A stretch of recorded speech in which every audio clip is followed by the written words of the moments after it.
Mercredi prochain, les gars, vous savez tout ce qu'il y a, les gars, c'est ruiné ou ruinard, les gars, le blocus, 18 matchs de Ligue des Champions. 18, les gars, c'est quoi ça? Que des matchs de fou. Des équipes qui doivent monter, des équipes qui doivent rester au classement, des équipes qui doivent monter dans le top 8, d'autres qui doivent monter dans le top 24, d'autres qui doivent absolument pas perdre pour pas y sortir, les gars. Ça va vraiment donner des matchs de fou, les gars, tous à 21h en plus. Les parieurs, les gars, l'année passée, j'étais pas là. Cette année, je suis là, les gars. Ça va être trop facile pour nous. Vous avez qu'à rejoindre le canal en bio, les gars, 100% gratuit. On va envoyer des tickets de ouf. Je vais partager des avis sur TikTok, les gars. Cette année, c'est pour nous, les gars. Cette année, c'est pour nous. On peut pas louper le train, les gars. Ruiné ou ruinard, les gars. Regardez-moi ça. 18 matchs de Ligue des Champions. C'est du jamais vu dans l'histoire, les gars. C'est du jamais vu. Alors les gars, faut savoir que l'année dernière, en janvier 2025, pendant la Ligue des Champions, on a eu 18 matchs d'un coup. Donc il y a eu de l'engouement autour de ça. Les matchs étaient incroyables à regarder. Tout le monde voulait becter. Tout le monde voulait faire son pari sportif de 18 matchs. Voilà, ça a eu de l'engouement, ça fait du bruit. Il y a même eu quelques histoires sur les réseaux sociaux. Ça voulait voler des tickets parce que des gens avaient menti en disant qu'ils avaient gagné. Bref, c'était assez drôle globalement. Mais il faut savoir que la semaine prochaine, mercredi 28 janvier, il y a la même chose.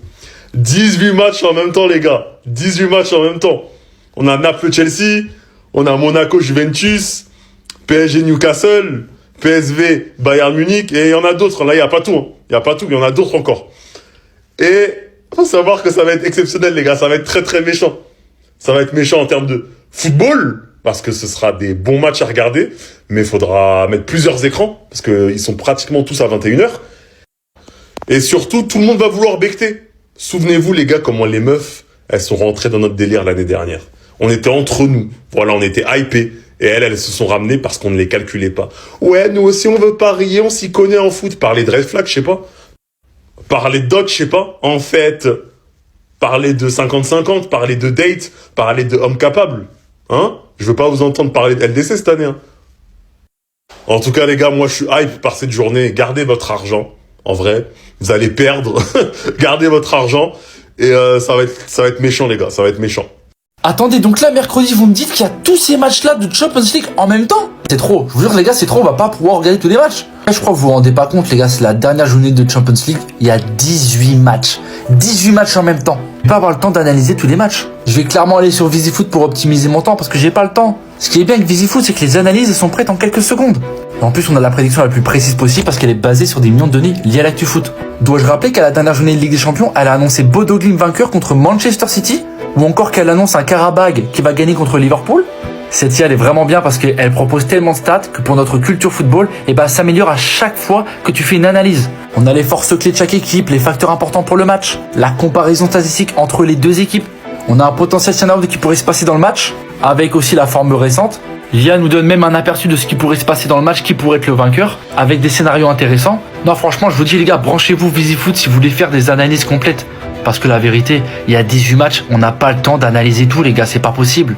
Ou alors ce que vous allez faire, c'est analyser par exemple Dortmund-Inter. Ou alors PSG-Newcastle, que des gros matchs quoi. Mais les petits matchs, les gars, on s'en fout. Autant utiliser VisiFoot pour les petits matchs.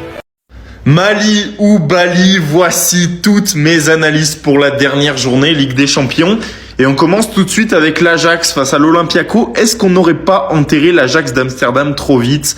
Je pense quand même que l'Olympiakos va aller chercher au moins un point à l'extérieur avec le retour d'El Kaabi. Olympiakos ou match nul. Arsenal face au Kirat Almaty. Bon, inutile de parler 10 ans de ce match. Les Gunners vont tranquillement s'imposer.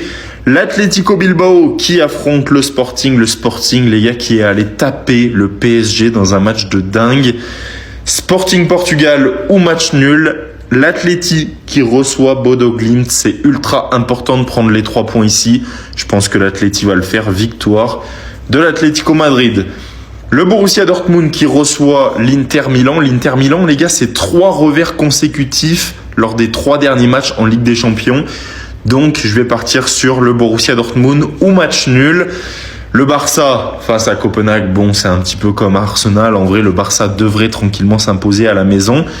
Club Bruges face à Marseille, ce sera l'occasion de retrouver ma confiance directement dans le lien, dans la bio de mon profil. On continue avec Francfort face à Tottenham. Ici, je vais partir sur Tottenham ou match nul, même si, attention quand même à Francfort à la maison.